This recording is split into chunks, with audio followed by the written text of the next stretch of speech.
ನಾರಾಯಣಾಯ ಪರಿಪೂರ್ಣಗುಣಾರ್ಣವಾಯ ವಿಶ್ವೋದಯಸ್ಥಿತಿಲಯೋ ನಿಯತಿಪ್ರದಾಯ ಜ್ಞಾನಪ್ರದಾಯ ವಿಬುಧಾಸುರಸೌಖ್ಯದುಃಖಸತ್ಕಾರಣಾಯ ವಿತತಾಯ ನಮೋ ನಮಸ್ತೆ. ಧರ್ಮವಿಜ್ಞಾನವೈರಾಗ್ಯಪರಮೈಶ್ವರ್ಯಚಾಲಿನಃ ಆನಂದತೀರ್ಥಭಗವತ್ಪಾದಾನ್ ವಂದೇ ನಿರಂತರಂ. ಚಿತ್ರೈಃ ಪದೈಶ್ಚ ಗಂಭೀರೈರ್ವಾಕ್ಯೈರ್ಮಾನೈರಖಂಡಿತೈಃ ಗುರುಭಾವಂ ವ್ಯಂಜಯಂತಿ ಭಾತಿ ಶ್ರೀರೈತೀರ್ಥವಾನ್. ನೌಮಿನ್ಯಾಯ ಸುಧಾಧಿಕೃಜ್ಜಯ ಮುನೀನ್ ಶ್ರೀಪಾದರಾತ್ಸನ್ಮಣೀನ್ ವ್ಯಾಸಾರ್ಯಾನ್ ವಿವಿಧಾಗಮಾಬ್ಧಿವಿಹರಾನ್ ಶ್ರೀವಾದಿರಾಜಾನಪಿ ವಂದೇ ಹಂಸವರಾನ್ ರಘುತ್ತಮಗುರೂನ್ ವೈದಧ್ಯವಾರಾನಿಧೀನ್ ಶ್ರೀ ಸತ್ಯವೃತರಾಘವೇಂದ್ರ ಮುನಿಪಾನ್ ಸದ್ಬೋಧಸಧ್ಯಾನಪಾನ್ ವಿದ್ಯಾಯಾಂ ವಿಬುಧಾಚಾರ್ಯಂ ವೇದಜ್ಞಾನಾಬ್ಧಿಚಂದಿರಂ ದುರ್ಮತಧ್ವಾಂತಮಾರ್ತಂಡಂ ಸತ್ಯಧ್ಯಾನಮುನಿಂ ಭಜೆ. ಸತ್ಯಾಭಿಜ್ಞಕರಾಬ್ಜೋತ್ಥಾನ್ ಪಂಚಾಶತ್ವರ್ಷಪೂಜಕಾನ್ ಸತ್ಯಪ್ರಮೋದತೀರ್ಥಾರ್ಯಾನ್ ನೌಮಿ ನ್ಯಾಯಸುಧಾರತಾನ್. ಶಾಸ್ತ್ರೇಷು ಪಾರದರ್ಶ್ವಾನಂ ಶಾಸ್ತ್ರಜ್ಞೇಷು ಚ ವತ್ಸಲಂ ದೀನಭಕ್ತೋದ್ಧಾರಕರಂ ಸತ್ಯಾತ್ಮಾನಂ ಗುರುಂ ಭಜೆ. ವಿದ್ಯಾಪೀಠವಿದಾತಾರಂ ವಿದ್ಯಾವಾರಿಧಿಚಂದಿರಂ ವಿದ್ಯಾರ್ಥಿವತ್ಸಲಂ ವಂದೇ ಮಹಾಮಹಿಮಸದ್ಗುರುಂ. ಆಪಾದಮೌಲಿಪರ್ಯಂతం ಗುರುಣಾಂ ಆಕೃತಿಂ ಸ್ಮರೇತ್ ತೇನ ವಿಘ್ನಾಃ ಪ್ರಣಶ್ಯಂತಿ ಸಿದ್ಧ್ಯಂತಿ ಚ ಮನೋರಥಾಃ. ಶ್ರೀ ಗುರುಭ್ಯೋ ನಮಃ. ಹರಿ ಓಂ. ಕೃಷ್ಣ ಇದ್ದರೆ ನಾವು ಇಲ್ಲಿ ಬಂದು ಹುಟ್ಟಿ ಮಾಡಬೇಕಾದ ಕೆಲಸಕ್ಕೆ ಬಹಳ ತೊಂದರೆಯಾಗ್ತದೆ, ವಿಘ್ನ ಆಗ್ತದೆ. ಹಾಗಾಗಿ ಕೃಷ್ಣನನ್ನು ಸಂಹಾರ ಮಾಡುವುದೇ ನಾವು ಪ್ರಧಾನ ಉದ್ದೇಶವಾಗಿ ಇಟ್ಟುಕೊಳ್ಳಬೇಕು ಅಂತ ಹೇಳಿ ತಾವೆಲ್ಲ ದುಷ್ಟರಾದ ರಾಜರುಗಳು ವಿಚಾರ ಮಾಡ್ತಾ ಇದ್ದಾರೆ. ಆದರೆ ಆ ದುಷ್ಟರಲ್ಲಿ ಅಗ್ರೇಸರನಾದವನು ಯಾರು? ಜರಾಸಂಧ. ಆ ಜರಾಸಂಧನೇ ಅನೇಕ ಬಾರಿ ತನ್ನ ಅಳೆಯನಾದ ಕಂಸನನ್ನು ಸಂಹಾರ ಮಾಡಿದ್ದಕ್ಕೆ ತಾನು ಸಿಟ್ಟಿಗೆ ಬಂದು ತನ್ನ ಮಕ್ಕಳಿಂದ ಪ್ರೇರಿತನಾಗಿ 18 ಬಾರಿ 17 ಬಾರಿ ಯುದ್ಧವಾಡಿದರೂ ತಾನು ಸೋತು ಹೋಗಿದ್ದಾನೆ. ಕೃಷ್ಣ ಸಂಹಾರ ಮಾಡದೆ ಬಿಟ್ಟಿದ್ದಾನೆ. ಯಾಕೆ ಅಂತಂದರೆ ಭೀಮಸೇನ ದೇವರಿಗೆ ಯಶಸ್ಸು, ಕೀರ್ತಿ, ಪುಣ್ಯ ಬರಬೇಕು ಅಂತನೋ ಉದ್ದೇಶದಿಂದ. ಇದನ್ನು ನಿನ್ನೆ ಮೊನ್ನೆ ನೀವೆಲ್ಲ ಕೇಳಿದ್ದೀರಿ. ಹಾಗಾಗಿ ಆ ಉದ್ದೇಶಕ್ಕಾಗಿ ಬಿಟ್ಟಿದ್ದು. ಆ ಜರಾಸಂಧನಿಂದಲೇ ಕೃಷ್ಣನನ್ನು ಏನೂ ಮಾಡಲಿಕ್ಕಾಗದೇ ಇದ್ದ ಪಕ್ಷದಲ್ಲಿ ಸಾಮಾನ್ಯರಾದವರು ನಾವೆಲ್ಲ ಏನು ಮಾಡಲಿಕ್ಕೆ ಸಾಧ್ಯವಿದೆ ಅಂತ ಬಹಳ ಚಿಂತಾಕ್ರಾಂತರಾದಾಗ ಸಾಲ್ವ ತಾನು ಎದ್ದು ಹೇಳ್ತಾನೆ, ಗರ್ಗಾಚಾರ್ಯರು ಕೃಷ್ಣನನ್ನು ಸಂಹಾರ ಮಾಡಬೇಕಂತನ್ನುವ ಉದ್ದೇಶದಿಂದ ರುದ್ರದೇವರನ್ನು ಕುರಿತು ತಪಸ್ಸು ಮಾಡಿ ಭಯಾನಕವಾದ ಅತಿ ಘೋರವಾದ ತಪಸ್ಸನ್ನು ಮಾಡಿದ್ದಾರೆ. ತಪಸ್ಸನ್ನು ಮಾಡಿ ಒಬ್ಬ ಮಗನನ್ನು ಪಡೆದಿದ್ದಾರೆ. ಕಾಲಯವನ ಅಂತವನ ಹೆಸರು. ನಿನ್ನೆ ಅದರ ಬಗ್ಗೆ ಎಲ್ಲ ನಾನು ಹೇಳಿದ್ದೇನೆ. ಯಾಕೆ ಕಾಲಯವನ ಅಂತ ಹೆಸರು ಬಂತು, ಹೇಗೆ ಗರ್ಗಾಚಾರ್ಯರು ಕೃಷ್ಣನನ್ನು ಸಂಹಾರ ಮಾಡತಕ್ಕ ವ್ಯಕ್ತಿಯನ್ನು ಮಗನನ್ನಾಗಿ ಪಡೆದರು, ಯಾಕೆ ಈ ದುರ್ಬುದ್ಧಿ ಬಂತು, ಈ ಎಲ್ಲ ನಿನ್ನೆ ಮೊನ್ನೆ ನಾನು ತಿಳಿಸಿದ್ದೇನೆ.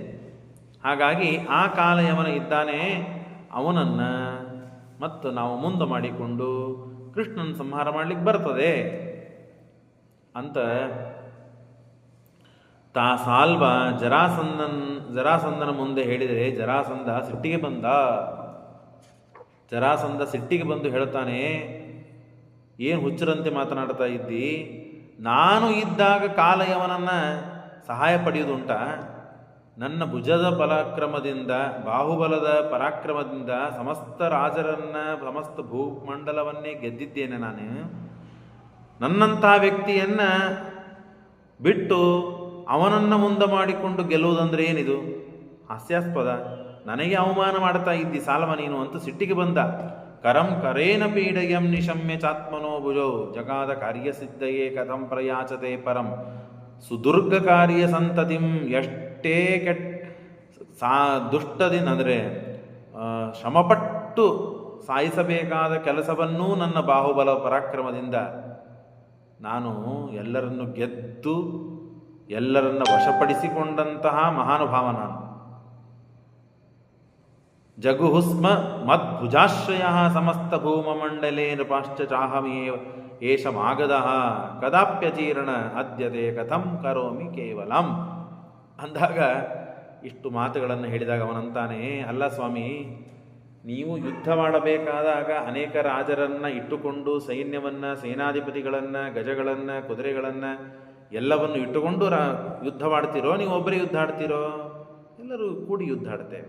ಎಲ್ಲರೂ ಕೂಡಿ ಯುದ್ಧವಾಡಿದಾಗ ಯಾರೋ ಒಬ್ಬವನು ನಿಮ್ಮ ಪಕ್ಷದವನು ಆ ಎದುರು ಪಕ್ಷದಲ್ಲಿ ಇದ್ದವನನ್ನು ಸಂಹಾರ ಮಾಡಿದ, ಅಥವಾ ಎದುರ ಪಕ್ಷದಲ್ಲಿ ಇದ್ದ ರಾಜನಿಗೆ ತೊಂದರೆ ಕೊಟ್ಟ ಅಂತ ಹೇಳಿ ನೀವು ಅವನಕ್ಕಿಂತ ದುರ್ಬಲರಾಗ್ತೀರೋ, ಅಥವಾ ನಿಮ್ಮ ಪಕ್ಷದಲ್ಲಿ ಇದ್ದವನು ಅವನನ್ನು ಪೀಡಿಸ್ತಿದ್ದಾನಂತ ಸಂತೋಷ ಪಡ್ತೀರೋ?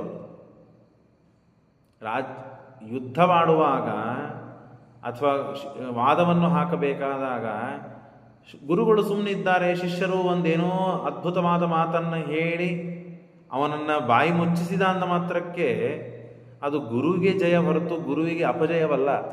ಶಿಷ್ಯ ಮಾಡಿದಂತಹ ಉತ್ತಮ ಕೆಲಸ ಇದು ಗುರುವಿಗೆ ಕೀರ್ತಿಯನ್ನು ಮತ್ತು ಪ್ರಶಂಸೆಯನ್ನು ತಂದುಕೊಡುತ್ತದೆ. ಹಾಗೆ ನಾವೆಲ್ಲ ನಿಮ್ಮ ಶಿಷ್ಯರು. ಕಾಲಯವನ ಅವ ಕೃಷ್ಣನ ಸಂಹಾರಕ್ಕಾಗಿಯೇ ಹುಟ್ಟಿ ಬಂದದ್ದು.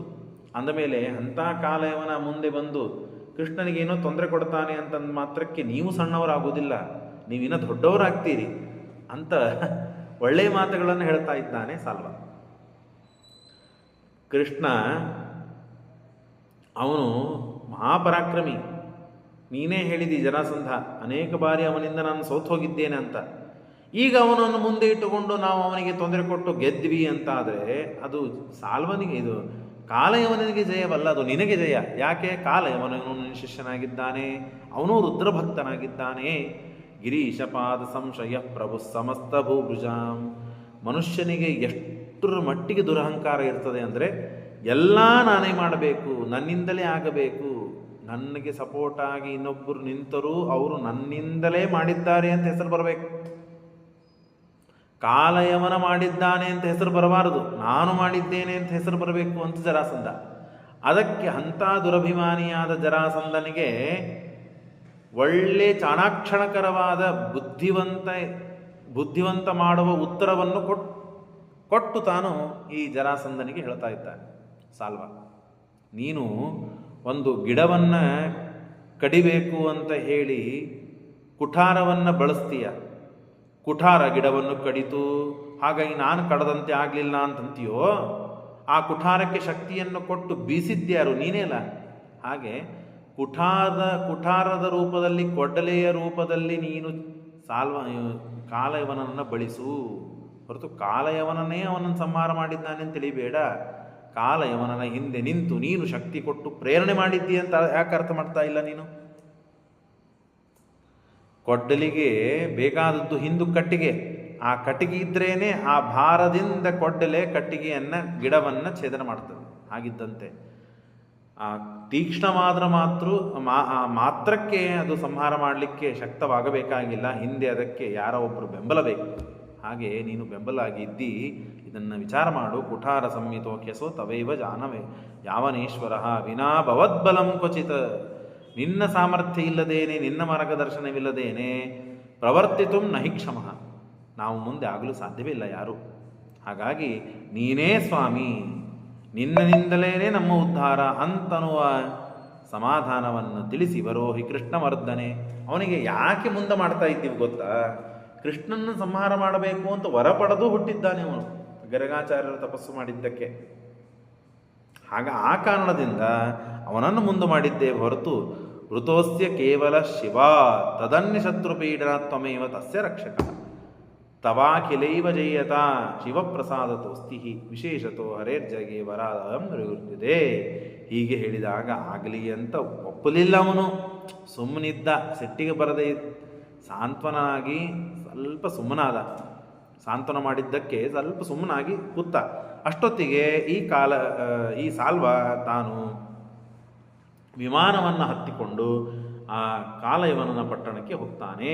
ಸ ಕಾಲಯಾಮನೋ ತತಂ ಜರಾಸುತಾಂ ತಿಕಾಗತಂ ನಿಮಿಷ್ಯ ಭಕ್ತಿಪೂರ್ವಕಂ ನಿಶಮ್ಯ ಭಕ್ತಿಪೂರ್ವಕಂ ಪ್ರಣಮ್ಯ ಚಾರ್ಚಯದ್ರದಂ. ಆಗ ಕಾಲಯವನ ಹತ್ತಿರ ಸಾಲ್ವ ಜರಾಸಂಧ ನನಗೆ ಕಳಿಸಿದ್ದಾನೆ ಅಂತ ಹೇಳಿದರೆ, ಆ ಜರಾಸಂಧನ ಹೆಸರು ಕೇಳಿದರೆ ಕಾಲಯವನ ನೋಡ್ರಿ ಯಾವ ದಿಕ್ಕಿನಿಂದ ಬಂದಿದ್ದಿ, ಜರಾಸಂಧ ಯಾವ ದಿಕ್ಕಿನಲ್ಲಿ ಇದ್ದಾನೆ ಅಂತ ಅನ್ನೋದು ತಿಳಿದುಕೊಂಡು ಆ ದಿಕ್ಕಿಗೆ ನಮಸ್ಕಾರ ಮಾಡ್ತಾನೆ ಭಕ್ತಿಯಿಂದ. ಅಷ್ಟು ಜರಾಸಂಧನ ಭಕ್ತ. ಸ್ವಾಮಿಗಳೆಲ್ಲಿದ್ದಾರ್ರಿ? ಉತ್ತರಕ್ಕಿದ್ದಾರೆ. ಹಾಗೆ ಉತ್ತರಕ್ಕೆ ನಮಸ್ಕಾರ ಮಾಡ್ತೀವಿ ನಾವಾದರೂ? ಮಾಡೋದಿಲ್ಲ, ಕೇಳ್ತೀವಿ, ಸುಮ್ಮ ಕೊಡ್ತೀವಿ ಅಷ್ಟೇ. ಈ ಕಾಲವನೇ ಹಂಗಿಲ್ಲ. ಅಲ್ಲಿಂದ ಬಂದಿದ್ದಾನೆ ಅಂತಂದರೆ ಆ ದಿಕ್ಕಿಗೆ ನಮಸ್ಕಾರ. ಜರಾಸಂಧ ಅಂತಂದರೆ ಗುರು, ದೇವರು ಅಂತ ತಾನು ಅಷ್ಟು ಭಕ್ತಿ ಮಾಡಿದ್ದಾನೆ. ಅಂಥ ಜರಾಸುತೋ ಹಿ ದೇವತಂ ಸಮಸ್ತ ಕೇಶವದ್ವಿಷಾಂ. ಯಾಕೆ? ಎಲ್ಲ ವೈಷ್ಣವರನ್ನು ದ್ವೇಷ ಮಾಡೋದರಲ್ಲಿ ಅತ್ಯಂತ ಅಗ್ರಸ್ಥಾನವನ್ನು ಪಡೆದವನು ಜರಾಸಂಧ. ಹಾಗಾಗಿ ವಿಷ್ಣು ದ್ವೇಷಿಯಾದದ್ದರಿಂದ ಅವ ನಮಗೆ ಸ್ವಾಮಿ. ಹಾಗಾಗಿ ಆ ಸ್ವಾಮಿ ಸ್ಥಾನದಲ್ಲಿ ಇದ್ದಾಗ ಆ ಜರಾಸಂಧನ ನನಗೆ ದೈವ, ಅವನೇ ದೇವತೆ. ಹಾಗಾಗಿ ಅವನಿಗೆ ನಮಸ್ಕಾರ ಮಾಡ್ತೇನೆ. ಏನಿಲ್ಲ, ಜರಾಸಂಧ ಕೃಷ್ಣನ ಸಂಹಾರ ಮಾಡಬೇಕು ಅಂತ ವಿಚಾರ ಮಾಡಿದ್ದಾನೆ. ಹಾಗಾಗಿ ನೀನು ಈ ಕಾರ್ಯದಲ್ಲಿ ಭಾಗವಹಿಸಬೇಕು ಅಂತ ಹೇಳಿದರೆ ಆಗಲಿ ಅಂತ ಹೇಳಿ ತ್ರಿಕೋಟಿ ಸಂಖ್ಯೆಯ ಅಕ್ಷೋಹಿಣೀಕಯ 3 ಕೋಟಿ ಅಕ್ಷೋಹಿಣಿ ಸೈನ್ಯವನ್ನು ತೆಗೆದುಕೊಂಡು ತಾನು ಜರಾಸಂಧನ ಸಪೋರ್ಟಾಗಿ ಬಂದು ಕೃಷ್ಣನ ಸಂಹಾರ ಮಾಡಬೇಕು ಅಂತ ಬರ್ತಾ ಇದ್ದಾನೆ. ಯಾರು? ಕಾಲಯವನ ಕೃಷ್ಣನ ಮೇಲೆ ದ್ವೇಷದಿಂದ, ಜರಾಸಂಧನ ಮೇಲಿದ್ದ ಭಕ್ತಿಯಿಂದ ಜರಾಸಂಧನಿಗೆ ಸಪೋರ್ಟಾಗಿ ಕೃಷ್ಣನ ಸಂಹಾರ ಮಾಡಬೇಕು ಅಂತ ಬರ್ತಾ ಇದ್ದಾನೆ. ಎಷ್ಟು? 3 ಕೋಟಿ ಅಕ್ಷೋಹಿಣಿ ಸೈನ್ಯದಿಂದ ಕೂಡಿಕೊಂಡು. ಇಷ್ಟು ಅಕ್ಷೋಹಿಣಿ ಸೈನ್ಯದಲ್ಲಿ ಅಶ್ವಗಳಿವೆ, ಗಜಗಳಿವೆ. ಮಲಮೂತ್ರ ವಿಸರ್ಜನೆ ಮಾಡಿದರೆ ಅಶ್ವಗಳು ಒಂದು ನದಿಯಾಗಿ ಹರಿತಂತೆ. ಅಂದರೆ ವಿಚಾರ ಮಾಡಿದರೆ ಅಶ್ವಗಳಿಗೆ ಎಷ್ಟಿದ್ವು ಅಂತ. 3 ಕೋಟಿ ಅಕ್ಷೋಹಿಣಿ ಸೈನ್ಯ ಅಂದರೆ ಎಷ್ಟು? 18 ಅಕ್ಷೋಹಿಣಿ ಸೈನ್ಯ ಅಂದ್ರೆ ಅಪಾರ ಅಂತ ಮಹಾಭಾರತ ಯುದ್ಧ ನಾವು ಕೇಳ್ತೀವಿ. 3 ಕೋಟಿ ಅಕ್ಷೋಹಿಣಿ ಸೈನ್ಯ. ತ್ರಿಕೋಟಿ ಸಂಖ್ಯೆಯ ಅಕ್ಷೋಹಿಣೀಕಯ ಯುತಸ್ವಸೇನಯ ನಿರಾಕ್ರಮ ತದಶ್ವಮುತ್ರವಿಷ್ಟಯ ಬಭೂವ ನಾಮತಃ. ಶಕೃತ ಅಂತನ್ನುವ ಹೆಸರಿನಿಂದ ಒಂದು ನದಿ ಹರಿದಿದೆ.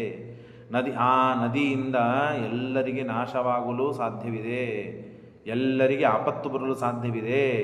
ಅದನ್ನು ಆ ಪ್ರವಾಹವನ್ನು ತೆಗೆದುಕೊಳ್ಳಿಕ್ಕೆ ಸಾಧ್ಯವಿಲ್ಲ ಅಂತ ಹೇಳಿ ವಾಯುದೇವರು ತದನ್ಯದೇಶ ಮುದ್ರಿತಂ ಯಶೋಷ ಯದ್ಧಿ ಮಾರುತಃ. ವಾಯುದೇವರು ಗಾಳಿಯಿಂದ ಎಲ್ಲವನ್ನು ಒಣಗಿಸಿ ಹಾಕಿದ್ದಾರೆ. ಯಾರಿಗೇನು ತೊಂದರೆಯಾಗಿಲ್ಲ, ಉಳಿದಲ್ಲ ಜನಕ್ಕೆ. ಹರಿಶ್ಚವೈನತೆಯ ಯುಗ. ಆಗ ಕೃಷ್ಣನಿಗೆ ಈ ವಾರ್ತೆ ಬಂತು, ಸುದ್ದಿ ಮುಟ್ಟಿತು. ಇಲ್ಲ, ಕಾಲಯವನ ಇಷ್ಟು ಅಕ್ಷೋಹಿಣಿ ಸೈನ್ಯದಿಂದ ಕೂಡಿಕೊಂಡು ಜರಾಸಂಧನ ಜೊತೆಗೆ ಬಂದು ಯುದ್ಧ ಮಾಡಬೇಕು ಅಂತ ವಿಚಾರ ಮಾಡಿದ್ದಾನೆ ಅಂತ ಹೇಳಿ ಪರಮಾತ್ಮ ವೈನತೆಯ ಯುಗ ಗರುಡನಿಂದ ಕೂಡಿಕೊಂಡು ವಿಚಾರ ಮಾಡ್ತಾ ಇದ್ದಾನೆ. ರಾಮ ಸಂಯುತ ಬಲರಾಮಚಂದ್ರ ದೇವರು ಇದ್ದಾರೆ, ಬಲರಾಮ ಗರುಡ ಇವರೆಲ್ಲ ಕೂಡಿಕೊಂಡು ಪರಮಾತ್ಮ ಇದ್ದಾನೆ, ವಿಚಾರ ಮಾಡ್ತಾ ಇದೆ. ಬಲರಾಮ ಗರುಡ ನೋಡ್ರಿ, ಆ ಕಾಲಯವನ ಜರಾಸಂಧ ಇಷ್ಟೆಲ್ಲ ಸೈನ್ಯವನ್ನು ತೆಗೆದುಕೊಂಡು ನನ್ನ ಮೇಲೆ ದಾಳಿ ಮಾಡ್ಲಿಕ್ಕೆ ಬರ್ತಾ ಇದ್ದಾರೆ.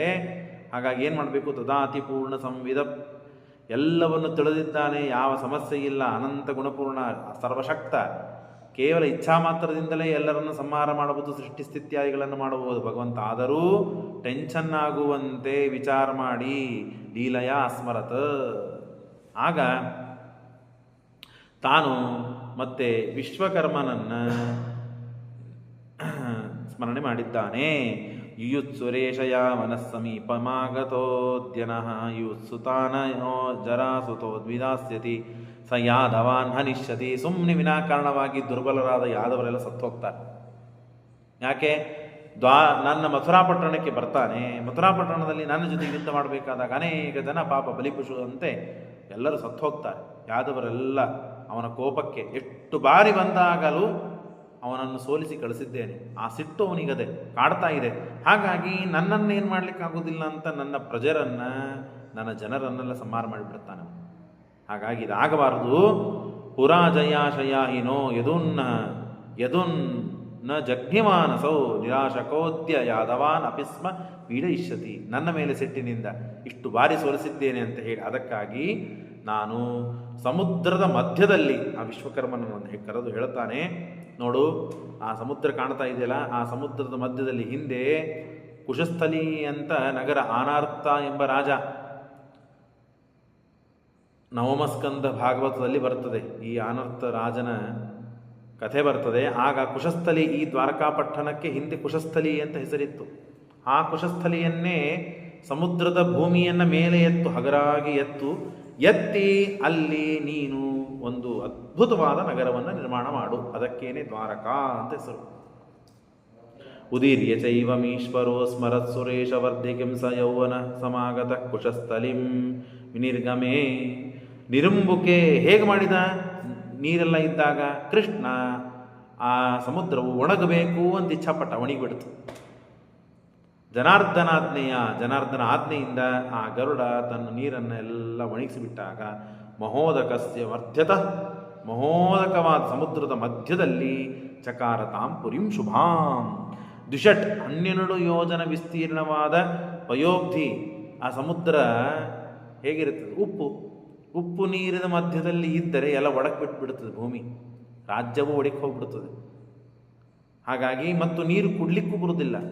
ಏನು ಮಾಡಿದ ಅಂತಂದರೆ ಪರಮಾತ್ಮ ಅದನ್ನು ಚಕಾರ ಲಾವಣೋದಕಂ ಜನಾರ್ದನೋ ಅಮೃತೋಮಮಂ, ಅಮೃತಕ್ಕೆ ಸಮಾನವಾಗಿ ಅತ್ಯಂತ ತೆಳ್ಳಾದ ಶುಭ್ರವಾದ ಕುಡಿಲಿಕ್ಕೆ ರುಚಿಯಾದ ಅಮೃತಕ್ಕೆ ಸಮಾನವಾದ ನೀರು ಮಾಡಿದ್ದಾನೆ ಸಮುದ್ರ ಇದ್ದರೂ. ಮತ್ತು ಅಷ್ಟೇ ಅಲ್ಲದೇನೆ ಸಭಾಂ ಸುಧರ್ಮನಾಮಿಕಾಂ ದದೋ ಸಮೀರಣೋಸ್ಯ ಚ ಶತಕ್ರತೋ. ಇಂದ್ರನ ಪಟ್ಟಣದಲ್ಲಿ ಇದ್ದ ಒಂದು ಸಭಾ, ದೊಡ್ಡದಾದ ಸಭಾ, ಅದಕ್ಕೆ ಸುಧರ್ಮ ಅಂತ ಸಭಾ, ಸುಧರ್ಮ ಸಭಾ. ಆ ಸಭೆಯನ್ನೇ ವಾಯುದೇವರು ಕೃಷ್ಣನಿಗೆ ತಂದು ಕೊಡುತ್ತಾರೆ, ಸಭೆಯನ್ನೇ ತಂದು ಕೊಡುತ್ತಾರೆ. ಸಭಾಂತು ತಾಂ ಪ್ರದಾಯ ಕೇಶವಾಯ ಸಹ. ಕೃಷ್ಣ ಒಂದು ದೊಡ್ಡ ನಗರ ನಿರ್ಮಾಣ ಮಾಡಿಕೊಂಡು ನಿನಗೊಂದು ಉಡುಗೊರೆಯಾಗಿ ಕೊಡಬೇಕಲ್ಲ, ಒಂದು ಏನಾದರೂ. ಏನು ಉಡುಗೊರೆಯಾಗಿ ಕೊಡಬೇಕು? ಈ ಸಭೆಯನ್ನೇ ಉಡುಗೊರೆಯಾಗಿ ಕೊಟ್ಟ ಕೃಷ್ಣನಿಗೆ ಹನುಮಂತ ದೇವರು ಕೊಟ್ಟಿದ್ದಾರೆ. ನಿಧೀನ್ ಸಮರ್ಪ್ಯ ಸರ್ವಶೋ ಯಯೋ ಪ್ರಣಮ್ಯತಂ. ಅನೇಕ ರತ್ನಗಳಿಂದ ಕೂಡಿದಂತಹ ಅನೇಕ ರತ್ನಗಳು, ಆಭರಣಗಳು ಸಮಸ್ತ ದೇವತಾಗಣ ಸ್ವಕೀಯ ಮಾರ್ಪಯತ್ ಹರೌ. ಒಬ್ಬೊಬ್ಬ ದೇವತೆಗಳು ಒಬ್ಬೊಬ್ಬರು ಒಂದೊಂದು ಪರಮಾತ್ಮನಿಗೆ ಕೊಟ್ಟಿದ್ದಾರೆ. ವಿಮುಂಚ ಪಕ್ಷಿ ಪುಂಗವಂ ಸಂಯೋಗ್ಧಮಿ ಛದಚ್ಯುತಃ ಸಮಸ್ತ ಮಾಧುರಾನ್ ಪುನಃ ಕುಶಸ್ಥಲೀ ಸ್ಥಿತಾನ್ ಕ್ಷಣಾತ್. ಆಗ ಈ ಮಥುರಾಪಟ್ಟಣದಲ್ಲಿ ಇದ್ದಂತಹ ಎಲ್ಲ ತನ್ನ ಕೃಷ್ಣನ ಪ್ರಜರನ್ನ, ಯಾದವರನ್ನು ಒಂದೇ ಕ್ಷಣಕ್ಕೆ, ಅನಂತ ಶಕ್ತಿ ಸಂಪೂರ್ಣ ಪರಮಾತ್ಮ, ಇದನ್ನೆಲ್ಲ ನಂಬಲಿಕ್ಕೆ ಸಾಧ್ಯವಿಲ್ಲ, ಕೇವಲ ವಿಶ್ವಾಸ ಮಾಡಬೇಕಷ್ಟೇ ನಾವು. ಅನಂತ ಶಕ್ತಿ ಸಂಪನ್ನನಾದ ಕೃಷ್ಣ ಹೇಗೆ ಆ ಕಾಲಿಯ ಮರ್ದನ ಮಾಡಿದ ಮೇಲೆ ದಾವಾಗ್ನಿ ಬಂದಿತು, ಎಲ್ಲ ಕಡೆ ಕಾಡ್ಗೀಚ್ ಹತ್ತಿತು. ಕಾಡ್ಗೀಚ್ ಹತ್ತಿದಾಗ ಎಲ್ಲರಿಗೆ ಕಣ್ಣು ಮುಚ್ಚು ಅಂತ ಹೇಳಿದಾಗ ದಾವಾಗ್ನಿಯನ್ನು ಪರಮಾತ್ಮ ಪಾನ ಮಾಡಿದ. ಹಾಗೆ ಇಲ್ಲೂ ಕೂಡ ದ್ವಾರಕಾಪಟ್ಟಣ ನಿರ್ಮಾಣ ಮಾಡಿದ ಮೇಲೆ ಮಥುರಾಪಟ್ಟಣದಲ್ಲಿಂದಲೇ ಒಂದೇ ಕ್ಷಣಕ್ಕೆ ಎಲ್ಲ ಪ್ರಜರನ್ನ, ಎಲ್ಲ ತನ್ನ ಯಾದವರನ್ನ, ಭಕ್ತರನ್ನ ಕೃಷ್ಣ ದ್ವಾರಕಾಪಟ್ಟಣಕ್ಕೆ ಹಾಕ್ತಾನೆ. ಹೇಗೆ ಮಾಡಿದ ಆ ಕೃಷ್ಣನಿಗೆ ಗೊತ್ತು. ಒಂದೇ ಕ್ಷಣಕ್ಕೆ ಹೇಳ್ತಾರೆ ನೋಡ್ರಿ ಶ್ರೀಮದಾಚಾರ್ಯರು, ಸಮಸ್ತ ಮಾಥುರಾನ್ ಪ್ರಭು ಕುಶಸ್ಥಲಿಸ್ಥತಾನ್ ಕ್ಷಣಾತ್. ಕುಶಸ್ಥಲಿ ಆ ದ್ವಾರಕಾಪಟ್ಟಣದಲ್ಲಿ ಬರುವಂತೆ ಒಂದೇ ಕ್ಷಣದಲ್ಲಿ ಮಾಡಿದ್ದಾನೆ. ವಿಧಾಯ ಬಾಹುಯೋದಕಸ್ಸ ಯಾವನಂ ಸಮಭ್ಯತಾತ್. ಆ ಯಾವನ 3 ಕೋಟಿ ಅಕ್ಷೋಹಿಣಿ ಸೈನ್ಯದಿಂದ ಸಮೇತನಾಗಿ, ಜರಾಸಂಧನಿಂದ ಸಮೇತನಾಗಿ ಯುದ್ಧಕ್ಕೆ ಬರ್ತಾ ಇದ್ದಾನೆ. ಎಲ್ಲ ನನ್ನ ಯಾದವರಿಗೆ ಕಷ್ಟವಾಗ್ತದೆ, ಹಾಗಾಗಿ ನಗರ ನಿರ್ಮಾಣ ಮಾಡಿದ್ದು, ಅಲ್ಲಿ ಎಲ್ಲರನ್ನು ಶಿಫ್ಟ್ ಮಾಡಬೇಕು ಅಂತ ಹೇಳಿ ಎಲ್ಲರನ್ನೂ ಒಂದೇ ಕ್ಷಣಕ್ಕೆ ಎತ್ತಿ ಒಗೆದಿದ್ದಾನೆ ಕೃಷ್ಣ. ಒಗೆದಿದ್ದಾನೆ ಅಂದರೆ ಇಟ್ಟಿದ್ದಾನೆ ಕೃಷ್ಣ. ಯಾಕಿಷ್ಟು ಟೆನ್ಷನ್ ತೊಗೊಂಡ ಪರಮಾತ್ಮ? ಯಾಕಿಷ್ಟು ಯಾದರ ಬಗ್ಗೆ ಚಿಂತೆ ಮಾಡಿದ? ಚಿಂತೆ ಮಾಡಿಲ್ಲ. ಪರಮಾತ್ಮನಿಗೆ ಏನೂ ಸಮಸ್ಯೆ ಇಲ್ಲ. ಪರಮಾತ್ಮ ಒಬ್ಬನೇ ಹೋಗಿ ಎಲ್ಲರನ್ನು ಸಮಾನ ಮಾಡಲು ಸಮರ್ಥನಾಗಿದ್ದಾನೆ. ಅಷ್ಟೇ ಅಲ್ಲ, ಅನಂತ ಶಕ್ತಿ ಇದ್ದ ಪರಮಾತ್ಮ ಅನಾದಿ ಕಾಲದಿಂದಲೂ ಅನಂತ ಕಾಲದವರೆಗೆ ಎಲ್ಲರನ್ನು ಸದಾಕಾಲ ರಕ್ಷಣೆ ಮಾಡ್ತಾ ಇದ್ದಾನೆ, ಮುಂದೂ ಮಾಡ್ತಾನೆ. ಅತ್ಯಂತ ಸಮರ್ಥನಾಗಿದ್ದರೂ ಈ ಯಾದವರನ್ನು ರಕ್ಷಣೆ ಮಾಡಬೇಕು ಅಂತ ಇಷ್ಟ್ಯಾಕೆ ಟೆನ್ಷನ್ ತಗೊಂಡಿದ್ದಾನೆ ಪರಮಾತ್ಮ? ಅದಕ್ಕೆ ನಿರ್ಣಯ ಕೊಡ್ತಾರೆ ಶ್ರೀಮದಾಚಾರ್ಯ ನೋಡ್ರಿ. ಅನಂತ ಶಕ್ತಿರಪ್ಯಜಸ್ಸು ನೀತೆ ದೃಷ್ಟಿ ಋಣಾಂ ವ್ಯವಸಾಯನ್ನಿಜಾಂಜನಾನ್ ಸಲೀಲಯೇವ ಕೇವಲಂ ಅನಾದ್ಯನಂತ ಕಾಲಗಂ ಸಮಸ್ತಲೋಕಮಂಡಲಂ ಯದಿಕ್ಷಯೇವ ರಕ್ಷತೆ ಕಿಮಸ್ಯ ವೃಷ್ಣಿರಕ್ಷಣಂ. ಅನಾದಿ ಕಾಲದಿಂದಲೂ ಅನಂತ ಕಾಲದವರೆಗೆ ನಾವಿದನ್ನು ಅರ್ಥ ಮಾಡಿಕೊಳ್ಳಬೇಕು. ಯಾರು ನಮ್ಮನ್ನು ರಕ್ಷಣೆ ಮಾಡೋರು? ಯಾಕೆ ಈ ಆಪತ್ತು ಬಂತು? ಈ ಆಪತ್ತಿನಿಂದ ನಮ್ಮನ್ನು ರಕ್ಷಣೆ ಮಾಡೋರು ಯಾರು? ಸ್ವಲ್ಪ ಆಪತ್ತು ಬಂದಾಗ ನಾವು ದಿಗ್ಭ್ರಾಂತರಾಗಿ, ಚಿಂತಾಪರರಾಗಿ ದೇವರನ್ನ, ಗುರುಗಳನ್ನು, ನಮ್ಮ ಬಂಧು ಬಾಂಧವರನ್ನು, ತಂದೆ ತಾಯಿಗಳನ್ನು ಬೈತಾ ತಿರುಗ್ತೇವೆ. ಯಾಕೆ? ಆಪತ್ತು ಬಂದಿದೆ, ಆಪತ್ತಿನಿಂದ ರಕ್ಷಣೆ ಮಾಡೋರು ಯಾರು ನಮಗೆ? ಹಾಗೆ ಹೀಗೆ ಬಡತನ ಬಂದಿದೆ, ರೋಗ ಬಂದಿದೆ, ಏನೇನೋ ಉಳಿದೆಲ್ಲ ಆಪತ್ತು ಬಂದಿವೆ, ಹೇಗೆ ಅಂತ ನಾವು ವಿಚಾರ ಮಾಡಿದರೆ ಅದಕ್ಕೆ ಈ ಶ್ಲೋಕ ಉತ್ತರ ಕೊಡುತ್ತದೆ. ಎಲ್ಲ ಪ್ರಶ್ನೆಗಳಿಗೆ ಒಂದೇ ಒಂದು ಶ್ಲೋಕ ಉತ್ತರ. ಅನಾದಿ ಕಾಲದಿಂದಲೂ ಅನಂತ ಕಾಲದವರೆಗೆ ಅನಂತಾನಂತ ಜೀವರಾಶಿಗಳಿಗೆ ಇಂಡಿವಿಜುವಲ್ ಆಗಿ ಪ್ರತ್ಯೇಕವಾಗಿ ಪರಮಾತ್ಮ ಪ್ರತಿ ಕ್ಷಣಕ್ಕೂ ರಕ್ಷಣೆ ಮಾಡುತ್ತಾನೆ. ಇದನ್ನು ಅರ್ಥ ಮಾಡಿಕೊಳ್ಳಿ ಅಂತ ಶ್ರೀಮದಾಚಾರ್ಯ ತಿಳಿಸಿಕೊಡ್ತಾರೆ. ಎಷ್ಟು ದೊಡ್ಡ ಸಿದ್ಧಾಂತ ಇದೆ, ಎಷ್ಟು ದೊಡ್ಡ ತತ್ವ ಇದೆ, ಏನು ದೇವರ ಅಪಾರ ಅನಂತವಾದ ಕರುಣೆ, ದೇವರ ಅನಂತ ಮಹಿಮೆ ಅರ್ಥ ಮಾಡಿಕೊಂಡ್ರೆ, ವಿಚಾರ ಮಾಡಿದರೆ ಮೈ ಝುಮ್ ಅಂತದೆ. ಒಂದು ಕ್ಷಣ ನಮಗೆ ದೇವರ ರಕ್ಷಣೆ ಇಲ್ಲ ಅಂದರೆ ನಾವು ಬದುಕಲಿಕ್ಕೆ ಸಾಧ್ಯವಿಲ್ಲ. ಹೀಗೆ ಎಷ್ಟು ಕಾಲದಿಂದ ದೇವರು ನಮ್ಮನ್ನು ರಕ್ಷಣೆ ಮಾಡ್ತಾ ಇದ್ದಾನೆ?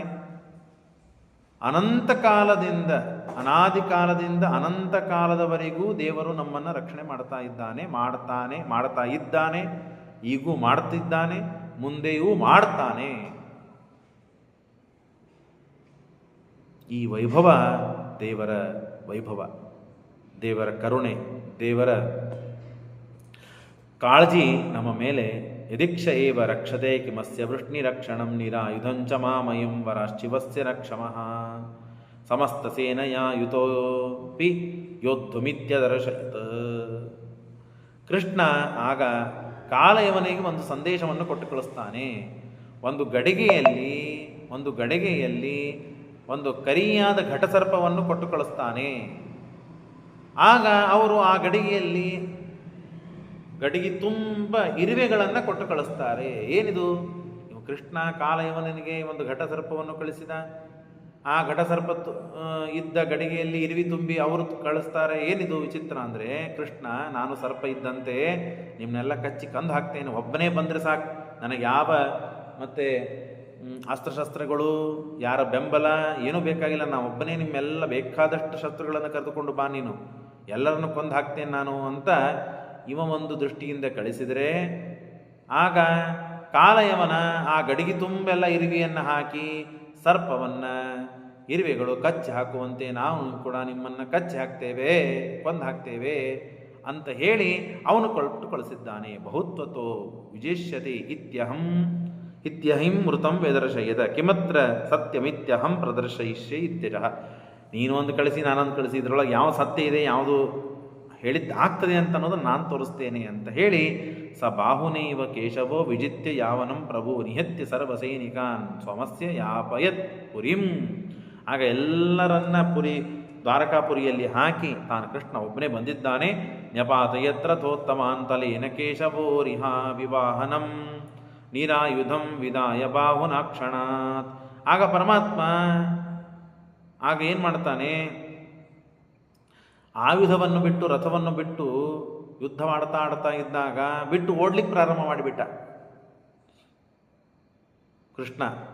ಕಾಲಯವನ ಜರಾಸಂಧಾದಿಗಳೆಲ್ಲ ಇದ್ದಾರೆ. ಪುರಾಹಿ ಯೌವನಾಶ್ವಜೇ ವರಪ್ರದ ಸುರೇಶ್ವರಾಯಿ ಆಚರೇ ಜನಾರ್ದನಂ ವರಂ ಪ್ರದೇಶ್ವರೇಶ್ವರಂ ಅನರ್ಥಕೋ ವರೋ ಮುನಾವೃತೋಪಿ ಸಾರ್ಥಕೋ ಭವೇತ್ ಹರಿಂ ಭವಿಷ್ಯಯಾವನಂದ ಹತ್ವಹಂ ತವೇಶ್ವರಂ. ಹಿಂದಕ್ಕೆ ಒಂದು ಘಟನೆ ಆಯಿತು. ಮುಚುಕುಂದ ಅಂತ ಮಹಾಪರಾಕ್ರಮಿ ಅವನು. ದೇವತೆಗಳು ವರವನ್ನು ಕೊಟ್ಟರು. ಅವನು ವರ ಕೇಳಿದ. ದೇವದಾನವರಿಗೆ ಯುದ್ಧವಾಯಿತು. ಆಗ ದಾನವರಿಗೆ ಬಹಳ ಮತ್ತು ಶಕ್ತಿ ಸಾಮರ್ಥ್ಯದಿಂದ ದೇವತೆಗಳನ್ನೆಲ್ಲ ಸೋಲಿಸಿದಾಗ ದೇವತೆಗಳು ಇನ್ನು ದಾನವರು ಭಾರಿ ಪ್ರಬಲರಾದದ್ದರಿಂದ ಮುಚುಕುಂದನ ಸಹಾಯವನ್ನು ಕೇಳಿದರು. ಮುಚುಕುಂದ ಅವನಿಗೆ ಸಹಾಯ ಮಾಡಿ ದೇವತೆಗಳಿಗೆ ಜಯವನ್ನು ತಂದುಕೊಟ್ಟನ. ದೇವತೆಗಳು ಆವಾಗ ಏನು ಬರಬೇಕು ಅಂತ ಕೇಳಿದಾಗ, ನನಗೆ ಯುದ್ಧ ಆಗಿದ್ದ ಬಹಳ ಸಾಕಾಗಿದೆ, ನನಗೆ ವಿಶ್ರಾಂತಿ ಬೇಕು ಅಂತ ಹೇಳಿ ವಿಶ್ರಾಂತಿಯನ್ನು ಬಯಸಿದ. ಏನು ವಿಶ್ರಾಂತಿ? ನಾನು ಮಲ್ಕೊಂಡಾಗ ನನಗೆ ಯಾರು ಎಬ್ಬಿಸಬಾರದು, ಎಬ್ಬಿಸಿದಾಗ ನನ್ನ ಮುಂದೆ ಯಾರು ಇರ್ತಾರೋ ಸುಟ್ಟು ಹೋಗಬೇಕು, ಭಸ್ಮವಾಗಬೇಕು ಅಂತ. ಮಹಾವಿಷ್ಣು ಭಕ್ತರಾದವರಿಗೆ ಹೀಗೆ ಕೇಳಿ ಬಯಸ್ತಾರ ಯಾರಾದರೂ? ಬಯಸುವುದಿಲ್ಲ. ಹಾಗಾಗಿ ಆ ದೇವತೆಗಳು ಕೊಟ್ಟಂತಹ ವರ ಇದು ಸಾರ್ಥಕವಾಗಬೇಕು ಅಂತ ಹೇಳಿ, ಆ ದೇವತೆಗಳು ಕೊಟ್ಟಂತಹ ವರ ಇದು ಸಾರ್ಥಕವಾಗಬೇಕು ಅಂತ ಹೇಳಿ ಕೃಷ್ಣ ತಾನು ಆಯುಧಗಳನ್ನೆಲ್ಲ ಬಿಟ್ಟು, ರಥವನ್ನು ಬಿಟ್ಟು ತಾನು ಈ ಮುಚುಕುಂದ ಇದ್ದ ಗುಹೆಯಲ್ಲಿ ಪ್ರವೇಶ ಮಾಡಿದ್ದಾನೆ. ಪ್ರವೇಶ ಮಾಡಿ ಅತಸ್ತ್ವಿತಿ ಪ್ರಭಾಷಿತಂ ಸ್ವವಾಕ್ಯಮೇವ ಕೇಶವ ವೃತಂ ವಿಧಾತುಮಭ್ಯದಾಸ ಯೌವನಾಶ್ವಯಾಂತಿಕಂ. ಆ ದೇವತೆಗಳು ಕೊಟ್ಟವರ ಇದು ಸಾರ್ಥಕವಾಗಬೇಕು, ಸತ್ಯವಾಗಬೇಕು. ಸಸೌಮ್ಯಕೋತ ಯಾನವೋ ಧರಾತರ ಸಮುತ್ತಿತ ನಿಪತ್ಯಂತಮೀಶ್ವರಂ ಸಪೃಷ್ಟತೋ ಅನ್ವಯಾತ್ ಕೃಧ. ಸಿಟ್ಟಿಗೆ ಬಂದು ಆ ಕೃಷ್ಣ ಎಲ್ಲಿ ಧಾವಿಸಿದ್ದಾನೋ ಅದನ್ನು ಹಿಂಬಾಲಿಸಿ, ಕೃಷ್ಣನನ್ನು ಹಿಂಬಾಲಿಸಿ ಕೃಷ್ಣ ಹೋದ ಸ್ಥಳಕ್ಕೆ ತಾನು ಬಂದ. ಅಲ್ಲಿ ದೊಡ್ಡದಾದ ಗುಹೆ, ಆ ಗುಹೆಯಲ್ಲಿ ಕೃಷ್ಣ ಮಲ್ಕೊಂಡಂತೆ ಮುಚುಕುಂದ ಮಲಗಿದ್ದಾನೆ. ಅವನ ಮೇಲೆ ಕೃಷ್ಣ ತನ್ನ ವಸ್ತ್ರವನ್ನು ಹಾಕಿ ನಾನು ಮಲ್ಕೊಂಡಂತೆ ಅವನಿಗೆ ಪ್ರತಿಬಿಂಬಿಸಬೇಕು ಅಂತ ಹೇಳಿ ಬಿಂಬಿಸಿದ್ದಾನೆ. ಹರಿರ್ಗುಹಾಂ ನೃಪಸ್ಯ ಚ ಪ್ರವಿಶ್ಯ ಸಂವ್ಯವಸ್ಥಿತ ಸ ಯಾವನಃ ಪದಾಹನ್ ನೃಪಂ ಸತಂ ದದರ್ಶಃ ಸತಸ್ಯ ದೃಷ್ಟಿ ಮಾತ್ರತೋ ಬಭೂವ ಭಸ್ಮದಾಕ್ಷಣ. ಕೃಷ್ಣ ಮಲಗಿದ್ದಾನೆ, ನಾಟಕ ಮಾಡ್ತಾ ಇದ್ದಾನೆ ಅಂತ ಹೇಳಿ ಚಾಟಿಯನ್ನು ಎಳೆದು ಕೃಷ್ಣನನ್ನು ಎಬ್ಬಿಸಿದಾಗ ಕೃಷ್ಣ ಇಲ್ಲೇ ಇಲ್ಲ, ಅಲ್ಲಿ ಇದ್ದಾನೆ ಮುಚುಕುಂದ. ಎದ್ದು ಕೂಡಲೇನೆ ಕಣ್ಣು ಬಿಟ್ಟು 2ನೇ ಕ್ಷಣಕ್ಕೆ ಆ ಕಾಲಯವನ ಇವನು ಭಸ್ಮವಾಗಿದ್ದಾನೆ. ಇಲ್ಲಿ ಒಂದು ಸಿದ್ಧಾಂತವನ್ನು, ತತ್ವವನ್ನು ತಿಳಿಸಿಕೊಡ್ತಾರೆ. ಆ ಮುಚುಕುಂದನಿಗೂ ಕೂಡ ಈ ಕಾಲಯವನನ್ನು ಸಂಹಾರ ಮಾಡುವ ಶಕ್ತಿ ಇಲ್ಲ. ಯಾಕೆ? ಕಾಲಯವನಿಗೆ ರುದ್ರದೇವರ ವರ ಇದೆ. ಅಗ್ನಿದೇವರಿಗೂ ಕಾಲಯವನನ್ನು ಸುಡುವ ಸಾಮರ್ಥ್ಯ ಇಲ್ಲ. ಯಾಕೆ? ರುದ್ರದೇವರ ವರ ಇದೆ. ಮುಚುಕುಂದನಿಗಿಂತ ಉತ್ತಮನಾದವನು ಅಗ್ನಿಗಿಂತ ಉತ್ತಮನಾದವರು ರುದ್ರದೇವರು. ಆ ರುದ್ರದೇವರ ವರವನ್ನು ಪಡೆದಿದ್ದಾನೆ ಕಾಲಯವನ. ಹಾಗಾಗಿ ಆ ಕಾಲಯವನನ್ನು ಸುಡಲು ಸಾಮರ್ಥ್ಯ ಇಲ್ಲ. ಹಾಗಾಗಿ ಮತ್ತೆ ಸತ್ ಹೋದಲ ಅಂತಂದರೆ ಕೃಷ್ಣ ಆಜ್ಞೆಯಲ್ಲಿ ಇದ್ದು ಪ್ರವೇಶ ಮಾಡಿ ಕೃಷ್ಣ ಸಂಹಾರ ಮಾಡಿದವೇ ಹೊರತು ಮುಚುಕುಂದ ಅಥವಾ ಅಗ್ನಿ ಇವನು ಸುಟ್ಟ ಅಂತಲ್ಲ. ವರಾಶಿವಸ್ಯ ದೈವತೇರವಧ್ಯ ದಾನವಾನ್ ಪುರ ಹರೇರ್ವರಾನ್ನಿಹತ್ಯ ಸ ಪ್ರಪೇದ ಚಾಶಿವಂ ವರಂ ಸುದೀರ್ಘ ಸುಪ್ತಿ ಮತ್ಮತ ಸುಸುಪ್ತಿ ಭಂಗ ಕೃಚ್ಛಯಂ ಸ್ವದೃಷ್ಟಿ ಮಾತ್ರತಸ್ತೋ ಹತಸ್ಸ ಯಾವನಸ್ತದ ತದಸ್ಯ ಪುಣ್ಯಮಾಪ್ತವಾನ್ ಸುರಪ್ರಸಾದತೋಕ್ಷಯಂ. ಹೀಗೆ ಪರಮಾತ್ಮ ಇಷ್ಟೆಲ್ಲ ನಾಟಕ ಮಾಡಿ ಮುಚುಕುಂದನ ಉದ್ಧಾರವೂ ಆಗಬೇಕು. ಮುಚುಕುಂದನಿಗೆ ದೇವತೆಗಳ ಕೊಟ್ಟ ವರ ಇದು ನಿದ್ದೆ ಮಾಡುವ ವರ. ಇದು ವರನ? ಇದು ನಿದ್ದೆ ಮಾಡುವವರನೂ ಕೂಡ ನಿದ್ದೆಯಿಂದ ನಿದ್ರಾಭಂಗ ಮಾಡಿದರೆ ಸುಟ್ಟು ಹೋಗಬೇಕು ಅಂತನೂ ವರವನ್ನು ಸಾರ್ಥಕವನ್ನಾಗಿ ಮಾಡಿಸಿದ ಪರಮಾತ್ಮ ಇಂಥ ದುಷ್ಟನಾದ ವ್ಯಕ್ತಿಯನ್ನು ಸಂಹಾರ ಮಾಡಿ ಮತ್ತು ಮುಚುಕುಂದನನ್ನು ಸಾಧನಕ್ಕೆ ಎಬ್ಬಿಸಿದ ಮತ್ತು ಪುಣ್ಯವನ್ನು ಕೊಟ್ಟ.